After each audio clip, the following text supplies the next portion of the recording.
You see, I refuse to comment on matters that you do not have facts on. I think I want to focus on what I see happening in this country. What do you Which see is happening? a disappointment to me.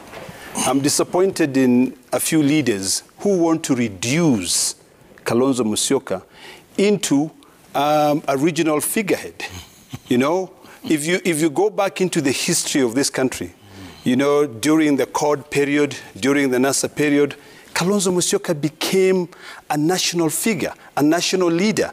That is the person I know, you know, and that is why I said from the onset that my good friend here, Enoch, and his other cronies, and the people who we associate with, let me use that word, the people who we associate with, are trying to reduce a national leader into a figurehead. They're holding him ransom, you know, hostage, you know.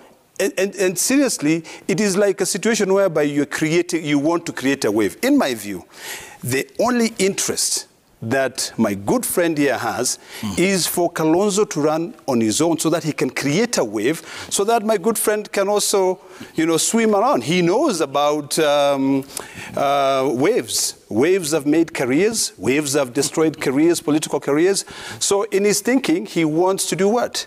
He wants the Honorable Kalonzo Musyoka to run on his own so that he can run with that wave. He can also be able to get re-elected. I think what we need to do, and this is my plea, I'm pleading to the Honorable Kalonzo Musyoka to join Azimio. I've been pleading unconditionally because Azimio movement is the only way that we are going to liberate this country.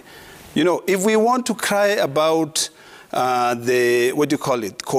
that failed, you know, the NASA coalition, it was dissolved. You know, so we really do not have the details, the finer details. And if you want to force me to read that agreement, I can be able to give you another perspective which will define a man's worth. And earlier on, off camera, I told you a man's worth is determined not by what he reveals to the public, but what he hides from the world. So really, at this time, what I'm focused on is to see the Honorable Kalonzo Musyoka joining hands with His Excellency, the Right Honorable Prime Minister, so that they can be able to finish the race that they began, you know, in the last two elections. We want this country to be liberated. We are a country of over 50 million people. You know, we are a country where elections are determined by a rule of 50+1. I want my good friend here to show me how will my good friend, His Excellency Kalonzo Musyoka, win this presidential race if he does not build coalitions. I really would beseech the Honorable Kalonzo Musyoka to join Azimio unconditionally.